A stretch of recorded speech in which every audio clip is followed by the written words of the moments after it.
are some of their bees, but I know a lot of them are not. Yeah. But what do you do with your bees? Do you think yours are a lot of the Africanized hybrid? There's no such thing as Africanized, Do Africanized hybrid. It's just a name given by man where Well- they changed nature's bees to line your pocketbooks. Well, my takeaway is that in southern Arizona, bees are, like was spoken of by others, bees are doing quite well as contrary to other places in the country. Yeah, but that's The because genetics. of the way they're kept. Because I grew up in New York State. I kept bees in Niagara Falls. I kept bees along the Canadian border.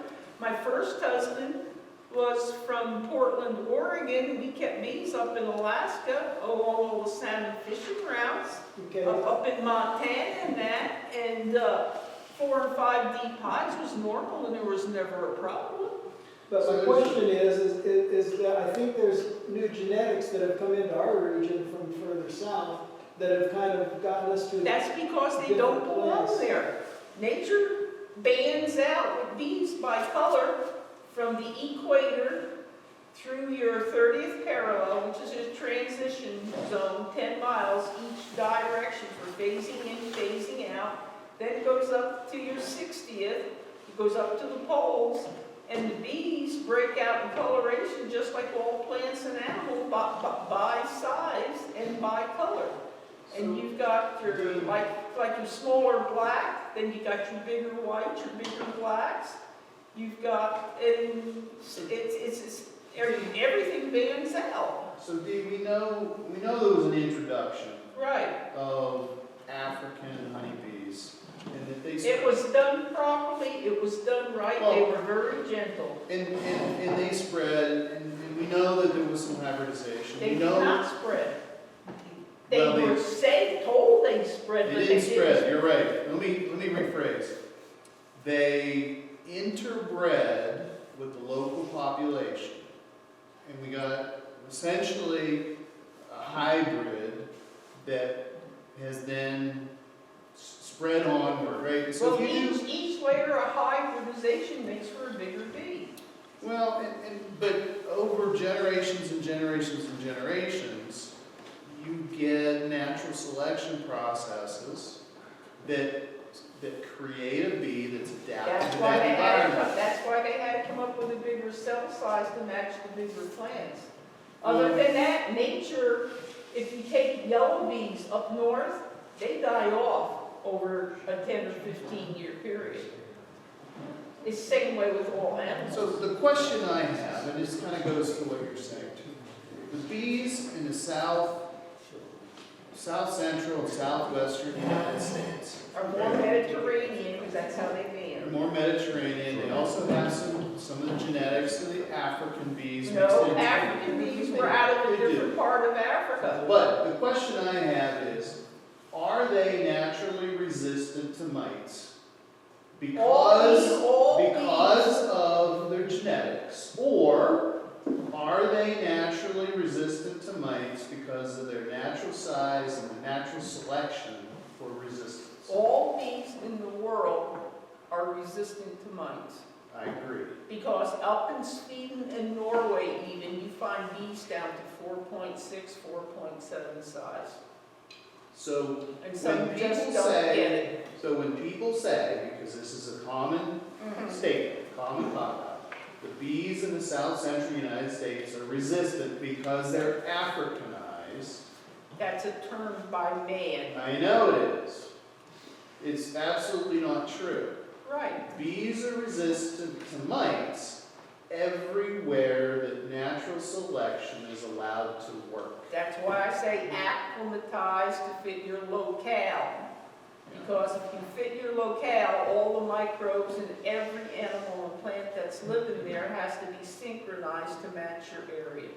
And it transitions in and it transitions out by climatic area as you go from the equator to the poles, from the sea level all the way up to 10,000 foot elevation. And those natural transitions, if we look back in history and we look at the subspecies of honeybees that were identified in different regions of Africa, different regions of Well, everyone had Asia.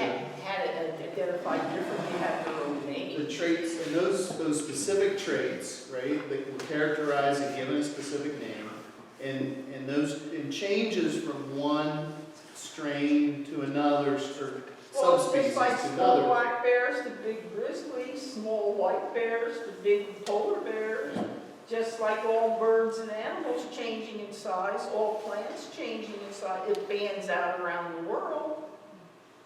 And there's interbreeding amongst all of them. Well, that's Of the humans species. do that too. Yeah. You go So, back to Roman times, look at the old buildings, the historic buildings with 12, 13-foot doorways that back, even in my grandma's time, they were only 5 or 6 foot doorways because they, when everything died back, they went down in size because they weren't traveling around the world interbreeding, making things bigger because they were mating outside their area.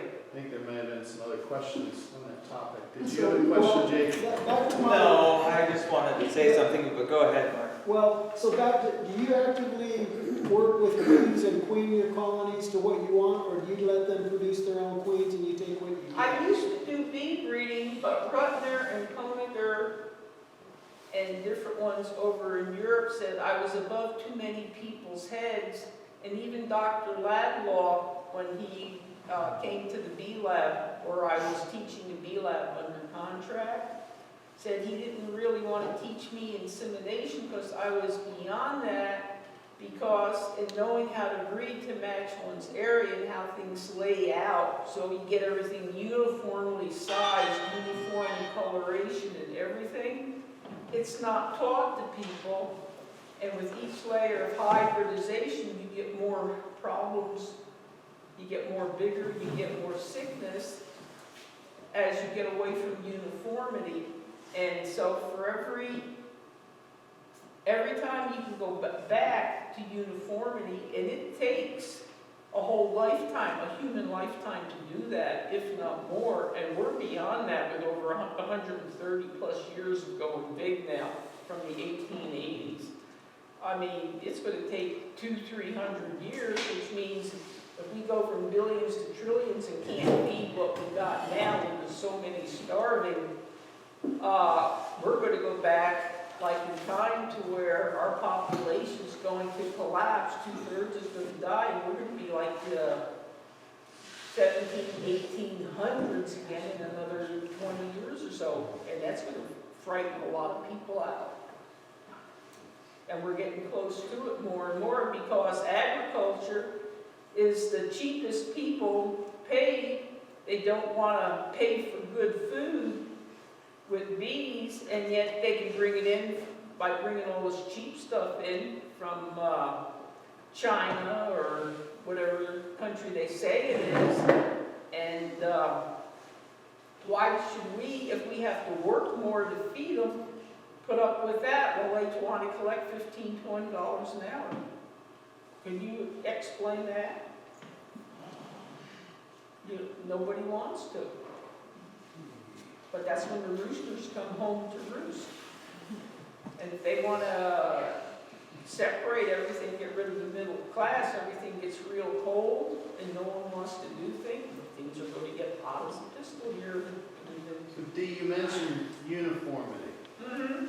We know, Uniformity is uniformity with color and size. and we know that there are problems in breeding programs There's not a- following that rule. But they don't, they're not following it right. Would you say that the feral bees, where they exist and Mhm. are doing well, are fairly uniform within their given regions? Yeah, but they make it out like it's bad when you get, and they call it inbreeding. And yet with inbreeding, for the uniformity and the smaller size stuff, technically, that's some of the best stuff you'd ever want to breed from, but they don't want it. And I was told, like by Rutger and Udall's, and here we go coming home, don't let it out. I got the first book out with Michael's help now after 18 years, the second book, because that's what Ed wanted, and it's dedicated to him. But the second book on how to do the finite, in here, there's probably not more than one person that really wants to do or can do finite breeding. Maybe you, Joe, maybe Underwood here might want to go into it, but then how do you keep it going if other people don't understand it or really want it and they just want to do bees in general? And so you learn to talk the basics, talk how it's interacting with nature without the treatments with proper size and the finite stuff where you take the queen, select 1 out of 1,000 hives on how to do it, to do the uniformity, which is a lot of times looks like, oh no, that's ignorant, it's bad, it's no good. They don't know what they're talking about, and why explain it if the sales for doing comes from the other direction? I think, Joe, what you're trying to get at, you're talking about uniformity, and you're wondering, should bees in the area exhibit just a certain set of traits and be like, you know? You don't make uniformity under man's ways, you follow the bees' ways. Well, the bees' ways match the natural blooms of a particular area that are specific to latitude and longitude. I mean, I know if we look at certain subspecies, well, if we look at simply, if you look at certain subspecies of bees, they have longer tongues or shorter tongues. Yeah. And in the regions that they thrive, that correlates to the types of plants that they feed on, and predominantly if they have longer tongues, you can usually find forage that's deeper flowers that require a longer tongue to reach it. So it's a simple adaptive Yeah, but when you have monoculture, you're sabotaging. Well, You yeah. just said, and you're artificially then making bees to match artificially bred plants like all up and down Mississippi that don't belong, let alone in the Roundup areas at the homes with the artificially sold junk that is, and don't live. There's going to be transition zones, Absolutely. and that's going to apply to coloration Yeah. Absolutely. and different traits. Yes. So while you might have an isolated population that exhibits all these same colorations, traits, whatever, there's eventually going to be a transition zone, just like the edge of a forest. Always transition zones Yeah. between your pure population. But with transition, if you have one color here and one color here in transition zones in real beekeeping, you've only got one color variance. So you're only seeing 3 colors. Yes. The color here, and the color combined. And there's no more. And that's in very old books that I might have books back from the 1800s going into that, but they don't want it talked about in today's modern world. And that would be in the second book, if I ever get it done, that Michael will have to help me do again. As it pertains to Mark's original idea, and what we're taught in mainstream media, that all these bees are Africanized, which is a misnomer.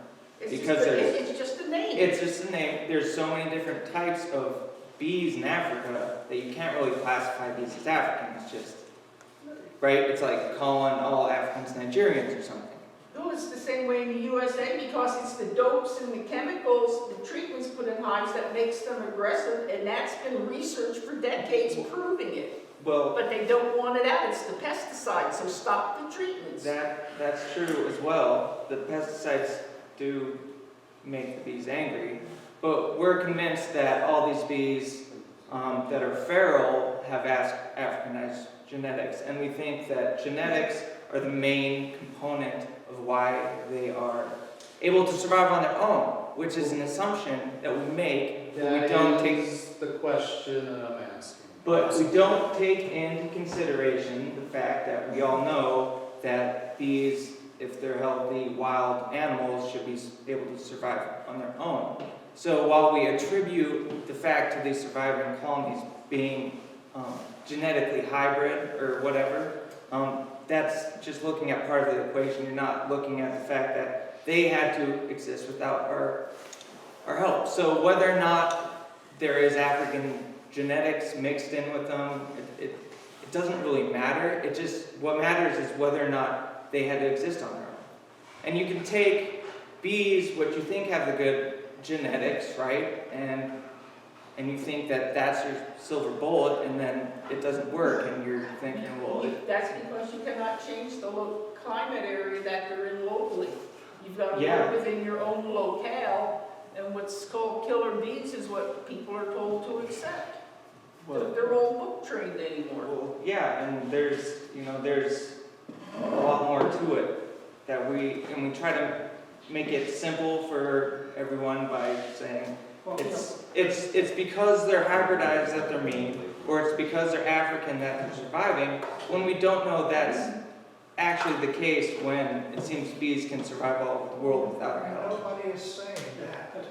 Let me speak to It this is, about something. at this point, genetically, it's demonstrative that the bees in southern Arizona include an admixture of identifiable alleles from Africa. So for particular loci, you can... They do not you can call identify from Africa, because I had my bees Ma'am, checked for Africanization, and they do not match that for this area. That's a big lie. Dee, I need to be honest.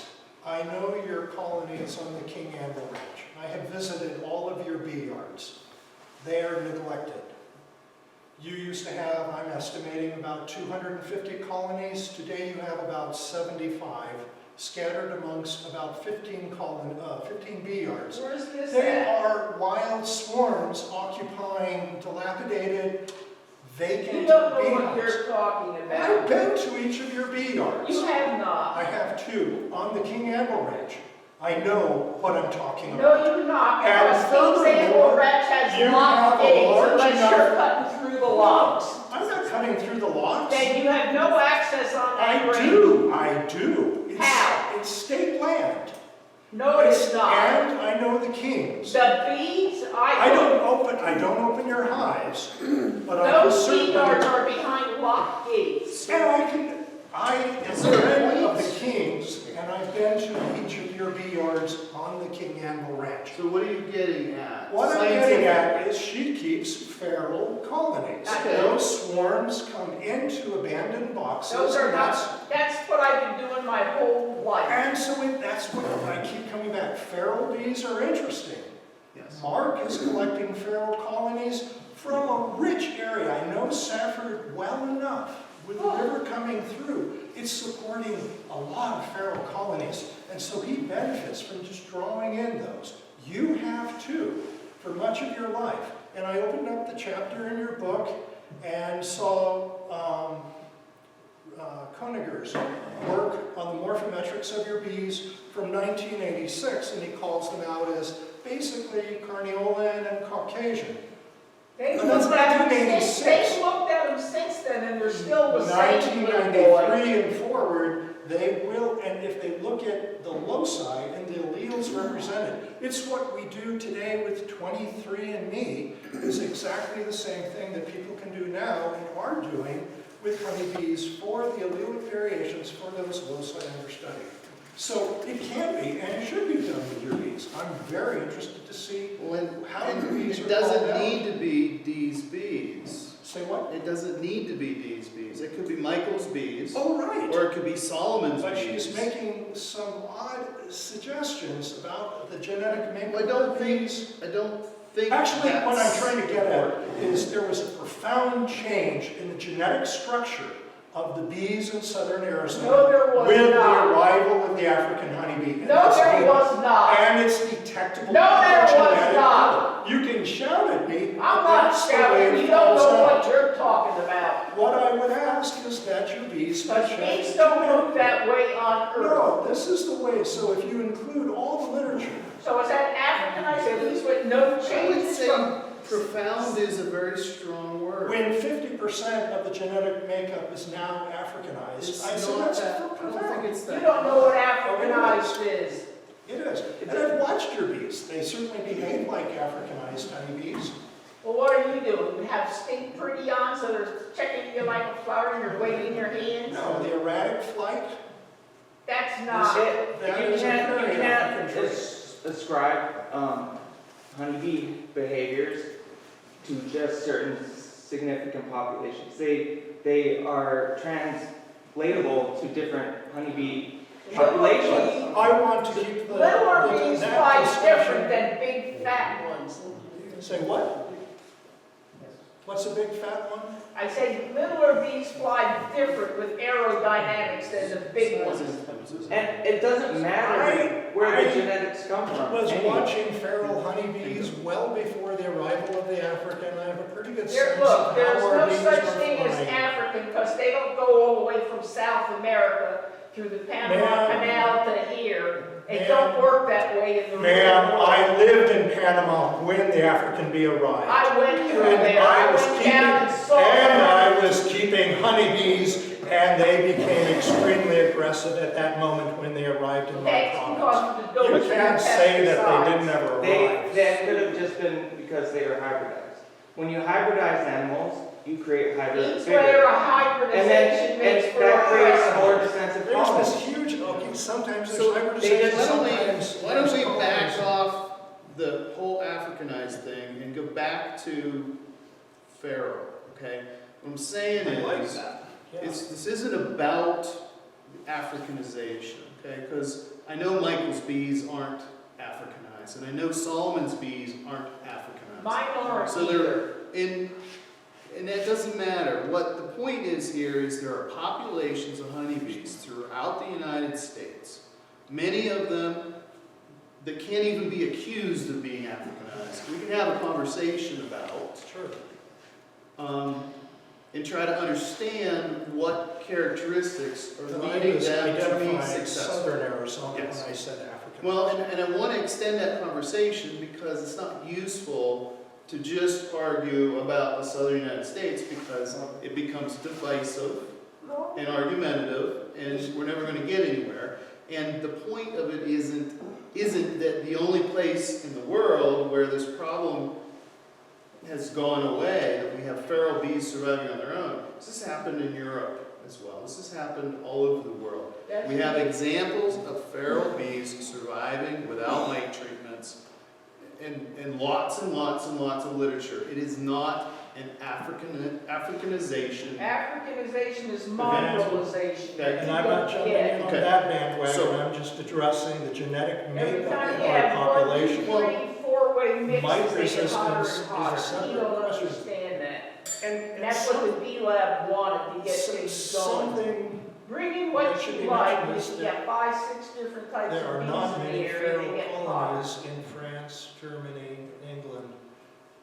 You show me an area that's supporting still high density, and I'll be amazed if people go looking for High them, and density not finding them. Is going to be because of forage. I'm sorry. I believe that as a beekeeper, you cannot keep bees in Antarctica because there's no forage. Where there's high density of feral colonies, it's because there's healthy, good genetics there, and they're not being killed, and there's plenty of diverse forage. In habitat. And that's- But a in place to Earth live. right now, That's gonna they'll fly vary. 10, 15, 20 miles to move Great. to the forages. Yeah. What's your point? It's going to vary, density of honeybee colonies is going to vary greatly based on the landscape, the ecosystem. It's not based on the genetics of the honeybee. Right. It's also constrained by the length of the season. Right. So you can't really blame, you can't really, So the absence I'm not of strong actually talking feral about the population. mice. And genetic factors that even. well, you have to, when you're talking about treatment-free beekeeping, The mite talk about resistance is what it's all about. it's gonna come down to mites, and it's gonna come down to all the diseases, because any one disease could kill a honeybee colony if they can't take care of it on their own. And that's why we're here, to figure out how to get, or that's why I'm here, to figure out how to get these disease-resistant bees To survive in in Montana. my climate. And So, the genetics, so I doesn't think really- there are 2 points of view happening here, if I can try putting them in words. One is the proper management of bees with the correct cells, the correct brood comb size, would benefit those bees, and aside from their genetic makeup, but you don't really have to think about that, they will succeed if you manage them properly. And that's what a lot of you all want to address in this meeting. I come No, from No, I a, don't think you got that but I correct. do think that the genetics matters in all kinds of resistance with honeybees and a variety of other animals.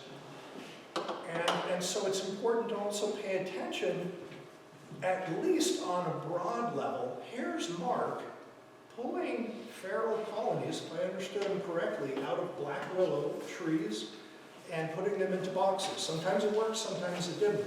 But if you kept at it, like a good gardener, eventually you start seeing the buildup of your kept colonies. The point, the only simple little point I'd like to draw your attention to is for you to go out into the world within 5 miles of each of your bee yards and ask the question, how many feral colonies do I have? You look Compare- at 10-mile radius. 10, 15. I'm just saying it starts getting really hard to count them all or find them all once you expand that radius. But yes, I'll go with 10 or 15, is that the ratio of feral colonies to And kept that was colonies done is research-wise. really important because you benefit from those genes if you are using that native stock for your queen rearing. If you're doing artificial insemination, you are actually engaged in a completely different game, if you would. But over here is Hawaii. And if you go to Hawaii, you'll find feral colonies in every telephone pole, every telephone post. I had a friend, not everyone, obviously, literally, but the density Those are of chickens. feral colonies is surprising on those islands. It's not surprising, because it's a tropical island. Well, I guess what I'm trying to get at is that ratio of wild colonies to kept colonies, it benefits beekeepers, and it's one of those targets that nobody pays attention to. I looked at the literature on feral colonies recently. In Poland, some guys got in their truck, drove up and down 120 miles of roads in a part of Poland where there's virtually no trees. So what they were doing is driving along the road that were tree-lined, and they found something out of 120 miles traveled. They found 60 feral colonies. Each of those were in typically senescing trees, trees that had hollows, and probably wouldn't be around very long. I'm not trying to get into that. But that's not very many colonies for the number of miles driven, and the rest of the landscape, potato fields, is not supporting feral colonies in the ground. You just don't have that feature in that part of Europe. So they are looking at a very small population of honest-to-God feral colonies.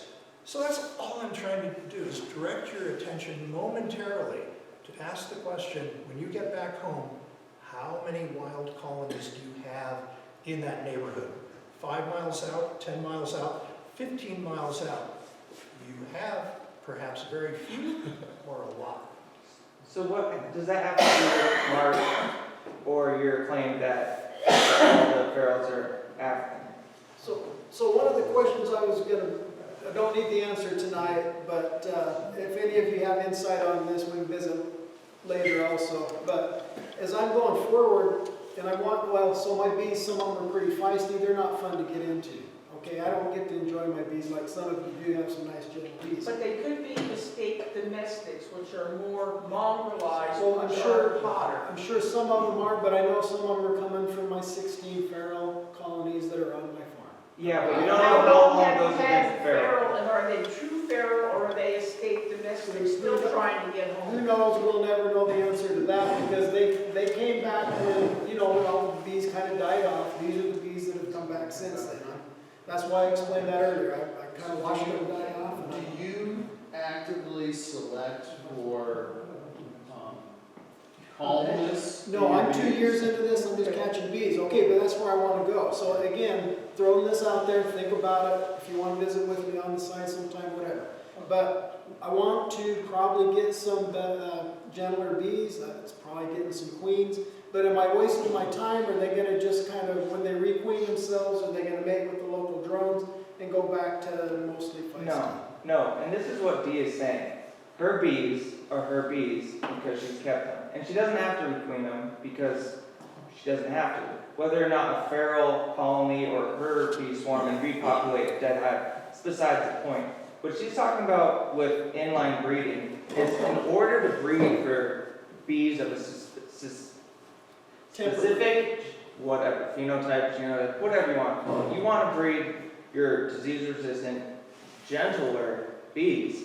Well, that's totally possible as long as you have a big enough genetic pool. You start with your treatment-free bees that survive on their own, and then from that, you need about 400 or 500 colonies. From that, you can start breeding from, or selecting for gentleness or workability. But you can't do that from a handful of hives.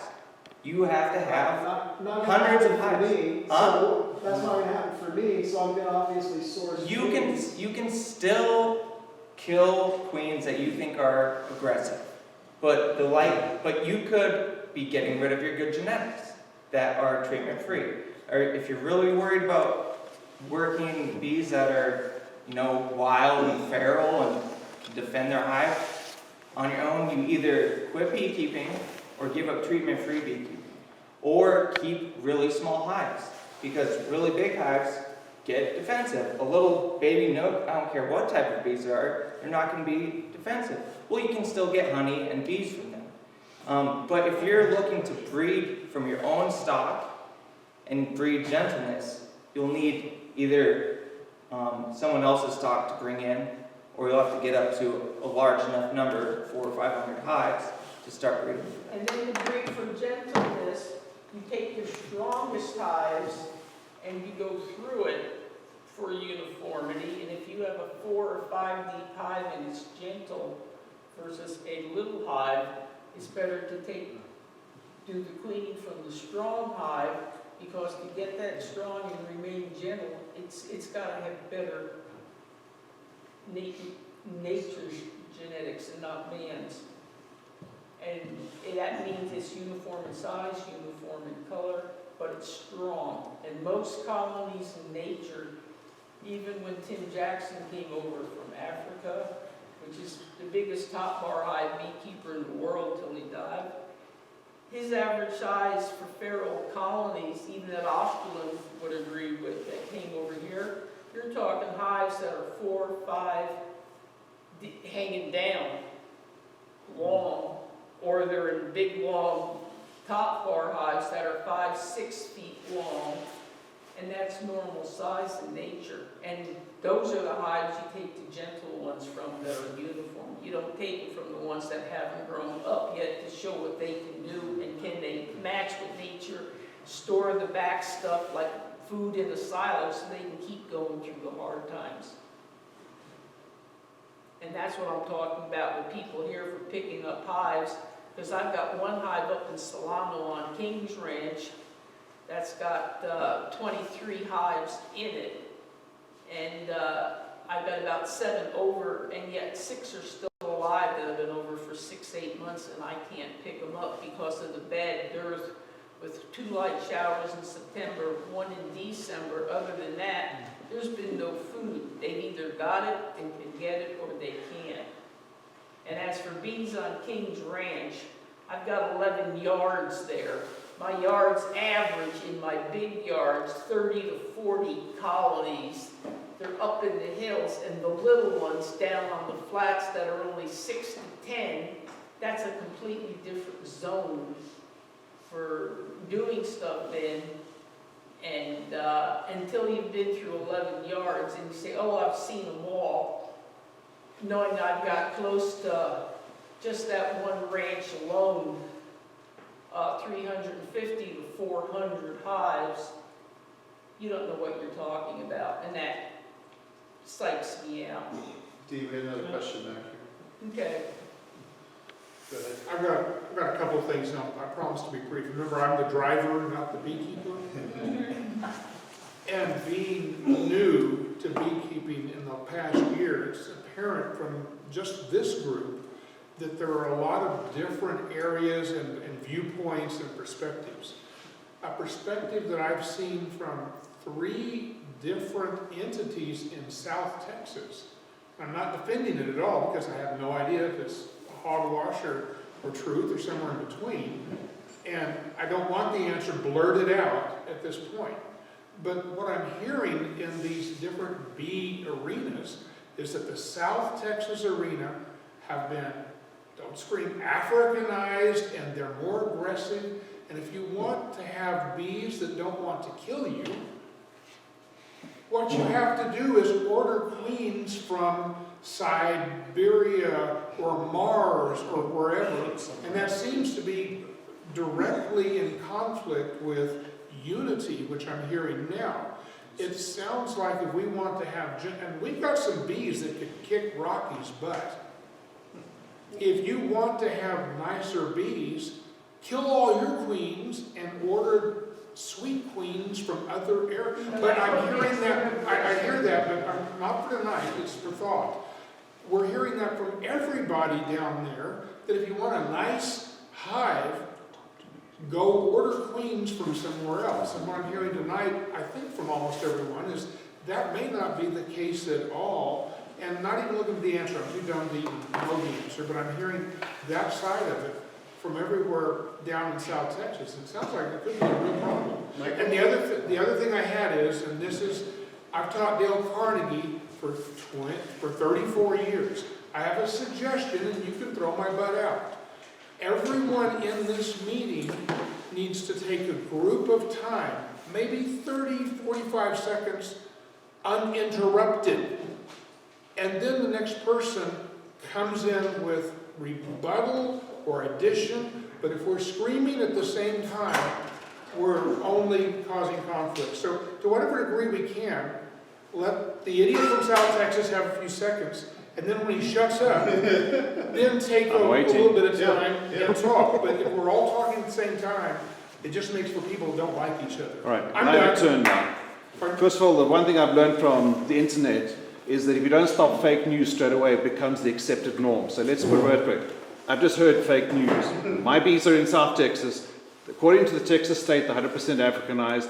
I take kids into them, they're not angry. They become angry because I have high pressure changes, not because of genetics. I don't believe we as humans are intelligent enough to control the genetics of those bees. So I don't believe that angriness is because of the genetics, it's because of the environment and the way they're treated. I have been into managed European beehives that are a lot more angry than mine have ever been. And I'm running colonies 6, 7 deep, down to And 2 you're deep. having nice colonies right next to other people that are saying they're out of control. That makes sense. You have to realize most of the vernacular that we're using and the conversation comes from commercial beekeeping. And Dee is an anomaly. I can't think of any other commercial beekeepers like Dee. So when you think about beekeeping in general, and forget that Dee exists, and if you go to any beekeeper, they're going to tell you, mean bees are Africanized, and Italians are gentle. It's not true. What has happened is our agriculture has become super commercialized. The amount of queen breeders we have in this country is a small handful supplying most of the beekeepers in this country. So you get first-time beekeepers, old veteran beekeepers, buying all their queens from one place. Those beekeepers that raise those queens spent a lot of time selecting that stock, and those bees are that way because of the beekeeper, not because of the genetics. So you have to remember that when you get into this conversation, that most of the mainstream media, most beekeepers you will meet, will give you the same old spiel that's just a spin off of the actual truth. And it's really hard to see that unless you have a little bit of background in either agriculture or the beekeeping industry. So one of the things we want to take away from the weekend is how are we going to get nice, sweet bees that are fun to be around without waiting 5 generations? Michael, your turn, Michael. First of all, an awful lot of this, you've hit a whole range of topics, but one thing I see very consistently here is there seems to be an awful lot of black and white thinking, and very little of this is black and white. For instance, let's just start with you. You want the last 2 things here. You guys want nice bees, and you've got mean bees. I have been where there's Africanized bees all over the world, and most of them are very nice. A few of them are not at all nice, but I used to collect, I've been collecting swarms since the 70s, and some of them were those German black bees, and they were actually nice, and some of them were vicious. Some of them were meaner than any of the Africanized bees I've worked anywhere. Africanized doesn't seem to have as much to do with it as hybridization. When we first, the first bees that were here were these black bees that lived in the woods. They were wild, and you didn't really hear people talking about how mean they were until they started bringing the Italians in, and they started bringing the Italians, and they started getting a lot of the hybrids between the Italians and the black bees, and they would end up really mean. But let's go back to the black and white issue. First of all, no matter what you do not have total control over this when you're breeding bees, unless you're doing artificial insemination. And I think we should thank the creator that he made it that way, or we would have destroyed the species a long time ago. Because what we bred for 200 or 300 years was no propolis, which Marlis Vidic has pretty much proven is necessary for the health of the colony. We bred for gentleness, which was probably a good idea since we'd like to have fun doing this. We bred for productivity, which is probably a good idea because we want honey. But then everything else we bred for was wrong. We bred for color, which is irrelevant. Like I said, we bred for no propolis. We bred for perfect brood patterns. We bred for perfect brood pattern, not a single missing cell. So what we did was we bred against hygienic behavior for 200 years. For 200 years, we bred for all the wrong things. And if we had had control of both sides of this equation, we would have destroyed the species. But luckily for us, the Creator saw fit to take it out of our hands. So stop thinking in terms of, I want total control of this, and start thinking in terms of, I can shift it the direction I want. I can put some pressure in it the way I want. If you've got mean bees, requeen them. Requeen them with the local bees you have that aren't mean. They're not all of that mean. Pick the nicest ones, and depending on how much you want to get into queen breeding, the simple method is you take the queen from the nice calm hive here and make a little small split over here, and as soon as they raise a whole bunch of queen cells, 10 days later, take these queen cells out and put them in your mean hives. You don't even have to find the queens in those mean hives because they're hard to find in a mean hive. Don't find them. Just put those queen cells in and it'll go off as a supersedure most of the time. Not all the time, but that's okay.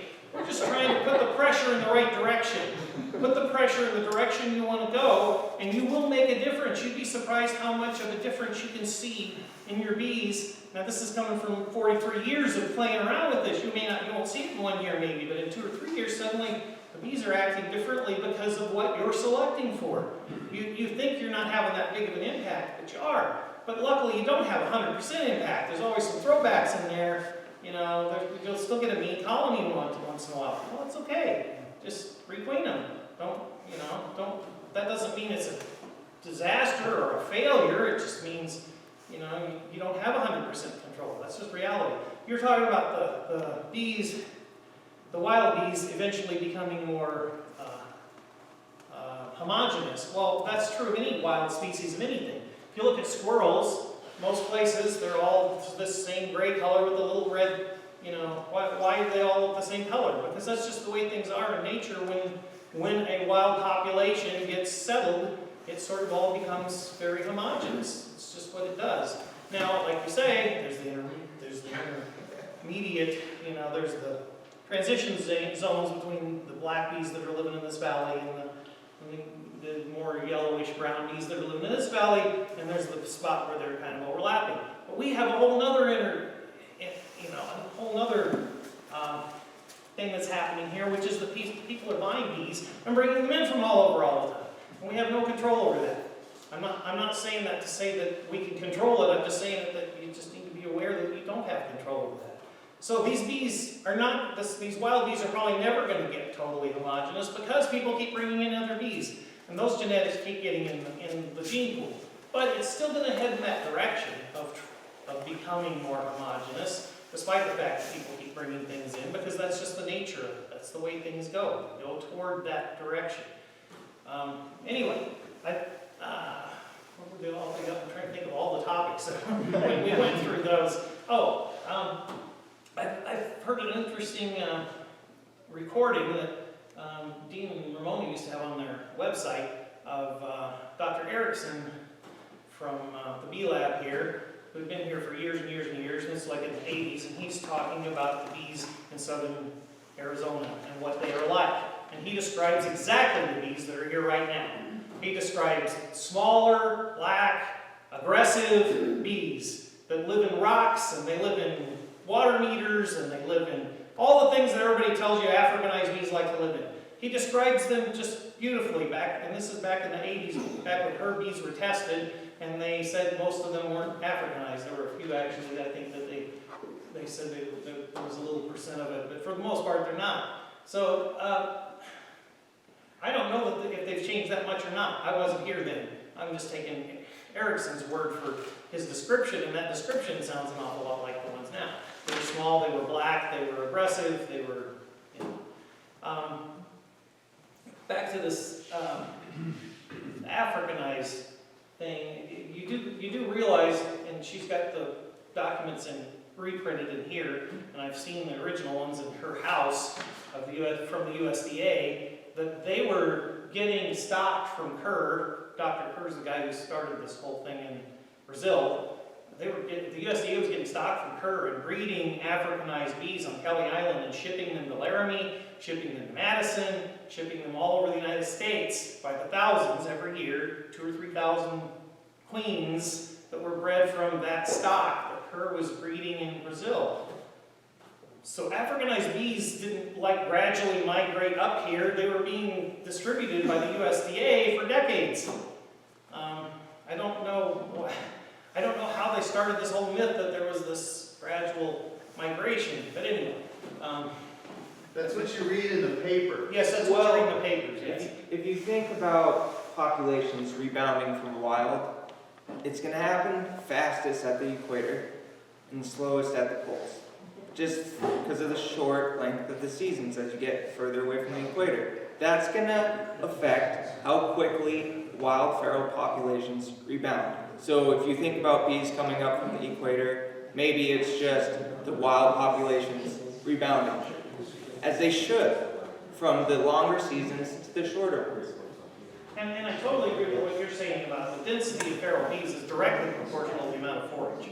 Yeah. And the secondary thing may be nesting sites, but really bees are so creative on nesting sites, I have to say it's mostly forage. I'm talking about the time it takes for a hive to reproduce is a lot shorter here than in the north. And so that makes a rebounding population seem like it's migrating, when it's really just working its way to the shorter season areas. Sure. Anyway, that's what I had to say. Thanks. Okay, I had been listening to all this here, right? And we attended an environmental discussion meeting in Interlaken, Florida. We had state of Florida, one of the, pretty much the main bee inspector. Okay. Now I'm going to just throw a whole loop in all this thing, a monkey wrench, if you want to call it a monkey wrench, because he said basically we take a line in Florida, interstate flow, drawn across the state. Due to the fact that our weather conditions are different in northern Florida, north of the interstate flow, there's no such thing as Africanized bees in North Florida. Now, that's, and now they're saying, oh, South Florida, yes. Past the interstate Florida, no. Answer is no. But then you go up to Georgia, they got Africanized bees. Then you go up to South Carolina, Africanized bees. You know what? It's a man-made thing to take and to just distract everybody and just completely to cause chaos amongst people. And they did a good job. I think people underestimate the value that politics has in agriculture and the influence it has. And the money that's being made convincing people that feral swarms are Africanized. It's a way of setting up housing tracts to build cities, towns, and municipalities and get rid of agriculture. I mean, we could go on a long tangent on about agriculture, but I think in this community and why we're all here is because we don't really care if they're Africanized or not, or we don't really care about where the genetics came from originally, or if there's mixing or what. We just want bees adapted to our area where we don't have to pump chemicals into them. And I don't get the crap stung out of And, me. and if you don't like getting the crap stung out of you, either select gentler bees or wear more equipment. But there's so much politics, and the fact that the African scare has been here since the 80s, it's so ingrained in our language and our culture, it's really hard to get away from it, especially when there's such a lack of, good research being done about feral colonies. Mongrelization makes bees hot, bigger makes them hot, pesticides makes them hot, bad food makes them hot, artificial food makes them hot. Working them every day. Yeah, but yet they can be useful to you if you work them every day, but then if you work them every day, you can't change your clothes every day because then you change your smell and they have to re-gear to you. And some people just don't get it, how all the pieces fit. It's a big, complex problem. It really is. We just want our bees to stay alive at this point, right? Yeah. Back to that black and white stuff, we were talking about breeding, and there's other people bringing bees in, and all these other things are happening. And this is one of the frustrations of trying to make progress in treatment-free beekeeping, is you're not treating your bees, and you're trying to select the ones that are surviving, and then all these people are bringing in packages from Georgia and California that are all heavily treated, and they're watering down your genetics. Well, there was a really brilliant philosopher named Epictetus, and he said there are two kinds of things in the world: things you can control and things you can't. You worry about the things you can control, you'll live a happy life. You worry about the things you can't, you will be miserable. So you may as well worry about the things you can, and you'd be surprised how much influence you can have just by what you're doing. What's more, there's a lot of ways you can control genetics that you may not have thought about. I recommend everybody try raising some queens, even if you only raise a few, because A, it teaches you a lot about beekeeping, and B, it gives you a little more control over your genetics. But the other thing you can do is offer those queens to all the beekeepers you know, so you get more of those drones out there that you want, and just give them to them. You go into business and sell them, that's great too, but especially the people who live right around you, within a 2-mile radius, give them queens, because that's going to give you a drone supply. And you can have, even if you don't do that, you can have some effect, and that just gives you that much more effect, and so on and so forth. Back to the Africanized thing, everywhere I know where there's Africanized bees that I know of treatment-free beekeepers, they're collecting swarms, and they call the mean ones. They don't keep the good ones, they keep the nice ones. And they requeen the mean ones with queens from the nice ones, and they just keep doing it, because that actually seems to work. If you bring in Italian queens from Timbuktu and you put them in there, and then they cross with the local feral Africanized bees, then you get these hybrid that are just vicious. I mean, I don't know how many of you worked various levels of bees, but I've worked bees that are not nice. I'd rather they were nicer. You open up the hive and there's some of them buzzing around your face, but you can still see out of your veil. You can still work. You can still get something done, and they're not all crawling around trying to get up your suit. They're just kind of, bumping your veil now and then, buzzing around your face. But you get some really vicious bees, and you can't see out of your veil. Yeah. And I've had those in Nebraska, and we're not supposed to be able to have Africanized bees there. Africanized bees aren't supposed to be able to survive there. But I have had some like that in Nebraska. I requeened them. I don't have any like that now, and I don't ever want any like that again. But you can select for what you want. You can get gentler bees by choosing gentler bees and re-queening the other ones. And like I said, the simplest way to do that is with a queen cell, because it's so hard to find a queen in those vicious hives. When you can't see out of your veil, you can't find a queen. In some of Brother Adams' writings, he writes of traveling all over Europe and Eastern Europe and Russia, and bringing back different strains of bees from different areas, and hybridizing them. And there were quite a number of crosses he wrote of where that first cross was extremely nasty. Right. So there's some documentation of that out there for those kind of cases. And those kind of bees are just not workable. I mean, it's not a lot of fun having bees that, that will stinging 100 yards from the hive when you're not working with bees, that's rough. But when you can't see out of your nail, that kind of stuff, that's not acceptable. I have a question. I'm going to demonstrate my ignorance here. Is there a race of Apis mellifera that was in the New World before the Spanish and the Portuguese came? Yes. Yes. There's And no it was perfect- documented with the Chinese, with their, they had like these similar to totem poles, where the etched engravings that you can go back to, and it's in the archives in China and Japan and all that. China's not the New World, though. I'm talking about And they were what South brought America. here, where they would go Chinese around the Japan world. They Because found- the DNA, even with American Indians, matches Chinese DNA, where they came over the land bridge from China through Alaska Did they and bring down the bees west with them? coast. You have to understand that our concept of the movement of animals and humans over this world is very limited in scope. They have found fossils of a honeybee in the New World, 14 million years old, right?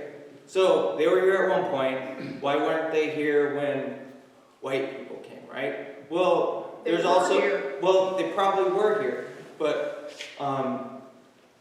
what I'm trying to get at is it's hard to know anything for certain when there's been a complete disconnect in terms of oral history taught by the indigenous people who were here, and then the other people who came.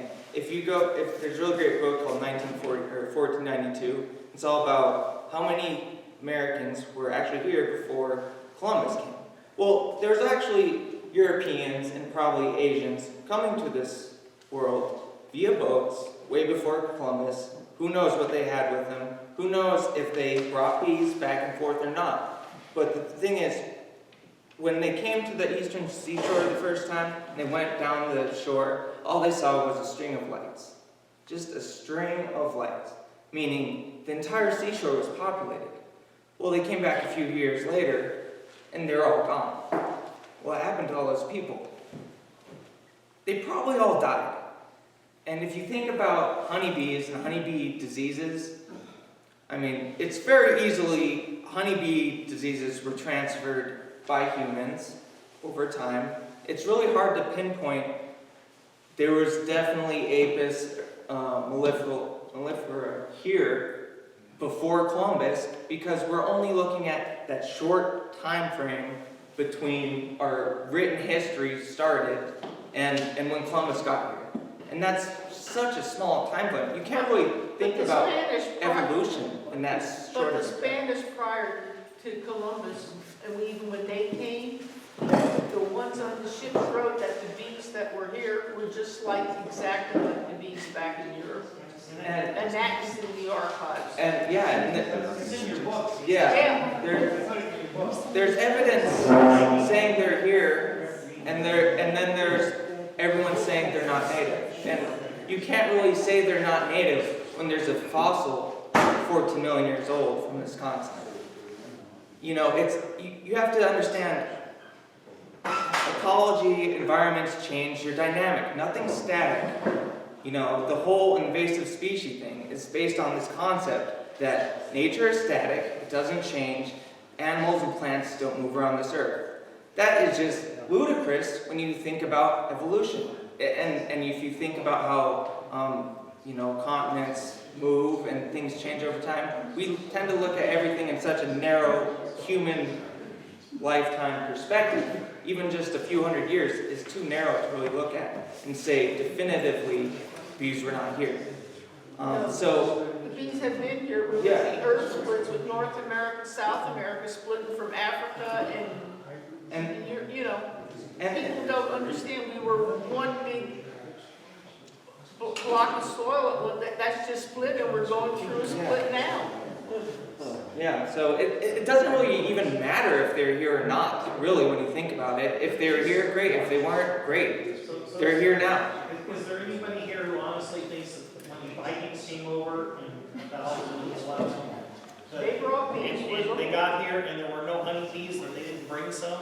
Yeah, it's stocked. Yeah, they need to I don't think you're allowed to keep your Viking card if you don't have honeybees, because you have to have bees.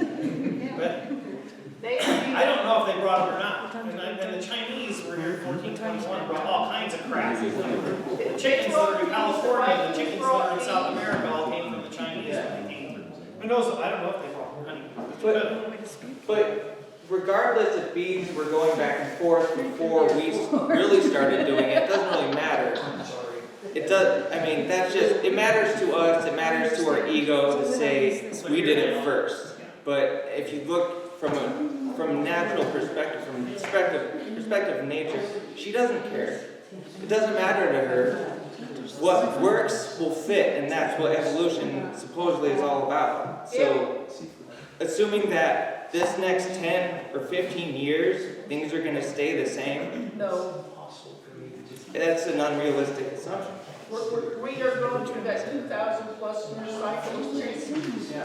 And you just don't get it. And yet it's intertwined now with the solar system, with its change, our tectonic plates change. Everything is in a very complex cycle that we haven't seen in eons, and it's going to be interesting to see what's left. Because what's artificial ain't going to survive if you push to the wall. You're either going to make it through it or you're not. And this is where the ones that can work, that are the lower end, the high end's going to change, and that's when money don't mean nothing if you can't survive. That's a really good question, and all these questions are really good, and they're actually super important because, I mean, you look around the room, we are a very small faction, and we do need cohesiveness if we're going to convince other people that what we're doing is beneficial to them and that they should try it too. If there is not cohesiveness within our philosophy, how are we going to go up against the other 99% of beekeepers who believe that treatment-free isn't possible? We've got to be able to debate strong, do the Exactly. pros and cons, bring out the good, the bad, and the ugly, so everyone can think deep, do it deliberate. And this is where, like I said earlier, when things get cold and you all of a sudden you've got to come a fire to make things warm, and that is heated debate, heated logic, heated reasoning, and just bringing it out so everyone can put their pieces together. Solomon? If you look at the numbers, it's not actually 99%, it's more like 60%. Of what? People that believe that bees should be treated. It could very well be Now- 99% of colonies. Now, 60% believe bees should be treated, sampled of a population of who? of beekeepers. Of Now, of the From- number of from where? hives, it's different. With the number of hives, it's more like 85% of kept hives are treated. Some hives are told, some beekeepers are told they got to treat every hive every year, if not once or twice a year, whether they want But the actual to or number of not. beekeepers is... And that's not right. For sure. And I just threw that number out because that's You're- what it feels like. You're a commercial beekeeper, you have a different world. That's true. That's true. But even then, like, these questions, they're all questions that are coming up daily online, on forums, and just personal interactions between beekeepers, whether they're hobbyist or commercial or whatever. But that's good, that's what we But- need to talk but about, no, to get it out. It's that's- gotta be out in the open and talk and rational. That's what we need to do, and we need to do it at least amongst ourselves in a way that's, you know. Well, if we can't do it amongst ourselves, how can we help others get through the same cycle? Well, yeah, we have to be really diligent about sticking to our guns. Right. Dee's really good at that. But we also have to be really civil and, you know, be able to have intelligent conversations where people don't feel like you're not listening to them or that their opinion isn't of value. And I'm not saying anyone's doing that here, but that's the nature of argumentative conversations go that way. And you can just go anywhere on Facebook and you can find how me and Solomon are talking about this. There's no resolution at the end of these conversations on the internet. It just gets to like name calling and, you know, and people being pissed off, or in my case, just forgetting about being on the internet at all. But that's not really the way I should be. I should be on the internet and having these conversations. But it'd be nice if this small group could get all on the same page and really be a strong advocate for treatment-free beekeeping. Is there a possibility that at the end of a weekend like this, you pros might actually be able to come up with a few bullet points and how to defend them? Solomon's already done that, and he's going to do a lecture on that. I just wanted to point out that 100% of the feral colonies are not treated. That's true. That's true. But how many of feral colonies came from kept hives? You don't have that number. That's a good question. And no one can get that number because you can't keep track of that. But I do know that they are out there because I go out and find them. No, and I don't think anyone here is debating whether or not there are feral colonies. I use the word feral survivor because we To be have, more you know, specific. in Wisconsin, there's 100,000 packages come in every year, and a minimum of 20-30% of them swarm. And so there's 20 to 30,000 swarms from package bees that go off into the woods and houses and places. And the real question is, do they survive? Or how many of them? And my numbers say that they don't survive. That happens Because- down here where they go on the migratory route from here to the almonds, and they come back, and they'll go over to the almonds or another big monocrop along the Mississippi, requeen there, use it for requeening like they use them for requeening coming down from the winter, doing it in Florida or other southern states. And then they go back home, the bees don't fit in, and it's like every other animal, where do you go to find a home so you don't have to fight to survive? And then you wonder why bees are aggressive, because they're trying to survive. And they don't fit, and it takes 2-3 generations of breeding in. Well, to one of the points you just said, I do notice, because a lot of newer beekeepers will ask for help, and I'll go out and look at their bees. And I see these colonies that haven't even drawn out all the comb in the box yet. Yeah. They got 3 or 4 combs drawn out, and they're already drawn out swarm cells. Yeah. Not supersedure cells, that happens a lot too. They're already drawn out swarm cells, and to me that's just crazy that a hive, with 2 deep boxes and 6 partially drawn out frames and 3 combs of brood are actually swarming. That's because they don't fit the area, and they're trying to find an Well, area that fits them better. Definitely a stress going on there that I think is driving it. Parts of those are because they're feeding them constantly. So what happens is, take a package, you put it in, you feed it constantly, and they're constantly filling every empty cell up with syrup before the queen can lay it. And that happens, but I can tell when it's not that too. Go ahead, Solomon. So we were reading Honeybee Democracy while we were driving down here. And Tom Seeley defines what triggers swarming, and that's when forager bees come back from the field with a full stomach and they have no one to receive them to take the nectar from them, because in the feeding case, all those other bees are busy getting food out of the feeder and they're not taking care of the returning foragers, and those foragers are the ones who trigger the overall swarming impulse. Yeah. Well, if they don't have drawn comb, and all the comb they have drawn is full, that would certainly. It's the same would certainly thing. fit. I've always suspected that feeding short circuits the feedback mechanism of them gathering nectar. I don't know this. I'd love to study it, but I suspect that I'm sorry, somebody asked a question? No. Okay. The feedback mechanism normally would be that a bee comes back with a load of nectar, they look for a receiver bee. If a receiver bee doesn't receive the nectar, then they wander around for a little while and go, what am I supposed to do? And eventually they empty it, and then some other bee comes up and recruits them to do something else. So a water gatherer comes up and shakes them and says, here's some water, this is what I need, and it's that direction. And so they go, oh, okay, I guess that's what I'm supposed to go get some water. So they go get some water. So this feedback mechanism controls the number of foragers there is. Now all of a sudden, all the receiver bees are busy up here emptying the Feeder. The feeder, I'm not sure what's happening. How does this mechanism work if everybody's up here just getting it out of the feeder? Maybe they're not even giving it to a receiver bee, they're just going up, getting it out of the feeder, and putting it in the comb, getting it out of the feeder, putting it in the comb, getting it. Where's the feedback mechanism? There's no receiver bee to go, no, we don't need any more of that. So what he says is those forager bees, once they're not being emptied, they kind of self-convert into scout bees, which they start looking for new hives, and so because they track the actual bees by marking them and seeing where they go and what they do, and controlling whether or not they get emptied. And they will, after lazing around for a little bit, if nobody else comes to get them to do something different, they will actually be found at swarm traps within 2 or 3 days.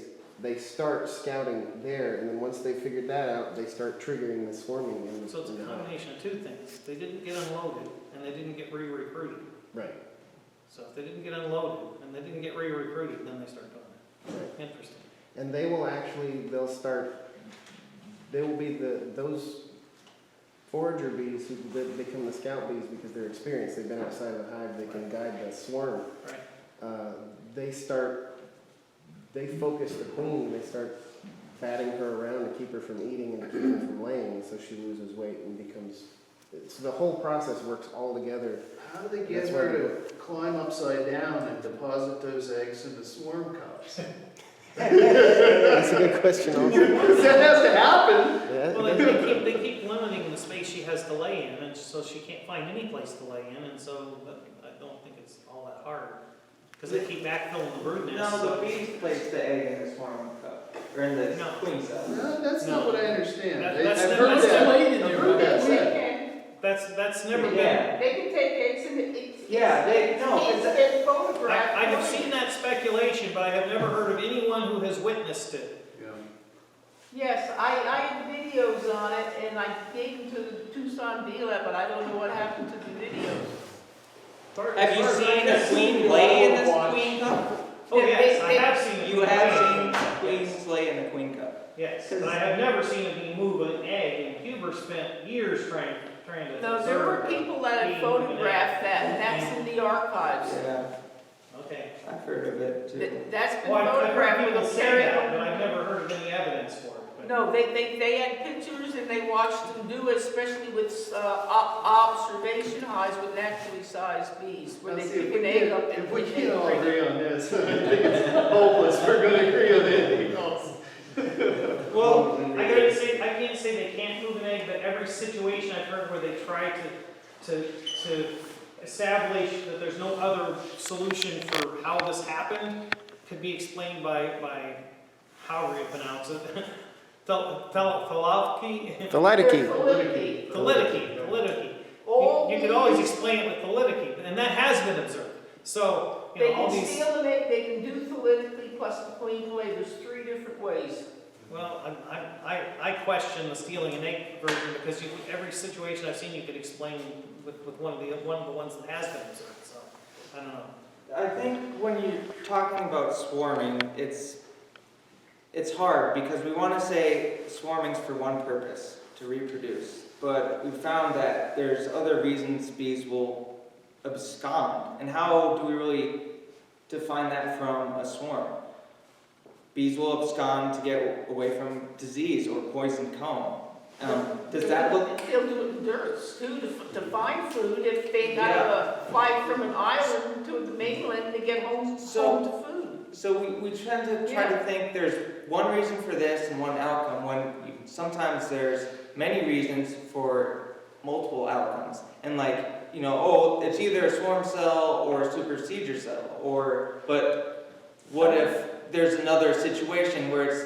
There's putting frames in backwards too that makes them swarm, and they don't want to talk about that. Yeah, or putting chemicals in the hive. There's different reasons to get them to go. Even if the brood nest isn't packed full of nectar, pollen, and brood, you can still get a hive to raise queen cells and abscond. So I often remind myself that bees operate on instinct. They don't have a little party and get together and decide, hey, let's swarm in 4 weeks. They don't know anything about that. They just work on today's information coming in and they respond, right? They don't have this sense for time. Yeah, Everything they do. happens on instinct. There do Yes. seem to be evidence, but almost. They are very How about chemical responsible impulse instead of instinct? I think instinct's a little higher level of nervous system activity than what they're operating on. No, I think some of the things that bees do is you have to give them actual credit for even thinking at times. I mean, let's take an example. Huber talks about that proves they can think. He figures out they don't really like glass because they can't attach a comb to it. So they're building this comb, and so he puts a piece of glass at the end here, so when they get to here, they're going to have to attach it to the glass. And so they get to here, he puts the glass in, and they start bending the comb to miss the glass. So he puts a bigger piece of glass in, and they start bending the comb more to miss the glass. Well, this means they're anticipating a point at which this is going to be a problem. Well, how can you call that anything but thinking? I don't know what else to call that. Now, I agree with you to some extent. Sometimes we make the mistake of assuming that they're doing this because there's a reason, when actually they're just responding to their instincts. Their instincts are, if the brood nest is getting backfilled, we have a lot of unemployed bees, then it's time to swarm. Maybe there's some other triggers, but those are the ones I've observed that I can see. They're probably seeing things I'm not seeing, but anyway, that triggers them to swarm, but the other things might trigger them to decide to leave, and there's probably a limited number, and it really just has to do with their instincts. I sometimes have this conversation with people. They say, well, why in the world did the bees do this? I don't know, but it's what they do. I don't know why they do it. You could try and explain. We often, I guess I'm not saying it's a wrong thing to do, but I'm saying sometimes you have to change your paradigm. It's not a wrong thing to think, okay, the bees are thinking they're going to do this and this and this and this, because sometimes that's a better explanation for how we think and how we can understand it. But actually, that's probably not what's happening. Bees aren't thinking and planning it like that. It's just their instincts lead them down that path, and that's where that path goes. It's a metaphor. Yes, it's a metaphor for us to help us understand it better. And as a metaphor, it's useful, but it's really not true. Bees, just like any other animals, have a lot more in tune or sensitivity to nature, to not just what's happening immediately, but what's happening 6 months from now. On a really hard, cold winter, bees will respond months before by shutting down brood early and packing the brood nest full of honey. And we see this when we're putting honey supers on, like this past year. And there's other examples of this, but they're planning for the future. And whether you want to call that instinct or thinking or whatever, I don't really care. I just think it's being in tune with nature and your surroundings. It definitely, affects something long-term down the road. It's not just day-to-day for bees. When a queen starts going bad, when she starts going drone or losing fertility, they raise a supersedure cell before she goes completely infertile. They don't wait till she's completely infertile, otherwise it wouldn't work. They know when something's happening and they plan for the future. No. You're saying infertility where home becomes, it's not that she lays because the way she's fed. And if there's no food and she shuts down laying, or... I'm talking about losing sperm and starting to lay more drones. She Then becomes workers. unable to fertilize an egg. Goes through menopause. She runs out of viable sperm. And you might not see this as often But as I do. that's bigger bees, not the smaller ones, because the smaller ones have 2 or 3 million more sperm than the bigger ones nowadays. And that's been documented. But any bee has a certain amount of sperm, right? And the sperm is going to run out. And the point being made is but that true feral is 3 to 5 years on average. Today's when it runs bigger out, bees and when it runs out, the is bees, maybe a year if you're lucky with some of them. okay, whether it's 10 years or 20 years, whenever it runs out, the bees know it's going to run out before it runs out, and they start supersedure cells. That's Well, really. yeah, that's true. Okay, but see, we can look at this from two different points of view as a human, but that doesn't make them true. We can look at it from the point of view of it as a human and say, they're sensing that the bee's failing, or the queen's failing, and so they're planning ahead to replace her. Or you could just say, as soon as this pheromone level reaches this level, they start raising queen cells because it's just their instinct. They have no idea why they're doing it, they just do it. Both of those explain the outcome. I think sometimes it's useful for us to think in terms of that the bees are thinking and planning, and sometimes it's not. In reality, they're probably. I gave the example of the comb where I think they have to be planning. They have to be anticipating that something's going to happen. But there's no chemical, the pheromone that told them that there was a piece of glass over there and that it was going to be hard to attach it. They had to be. I have a question for you. People are told nowadays queens only raise cells certain times of the year, yet if you have mongrelized bees and each layer is different to where you have combinations of Caucasian, Carniolan, Italian, or whatever, and you have 4 or 5 different strains, and they act like salmon going up to spawn in their own particular spot in a beehive.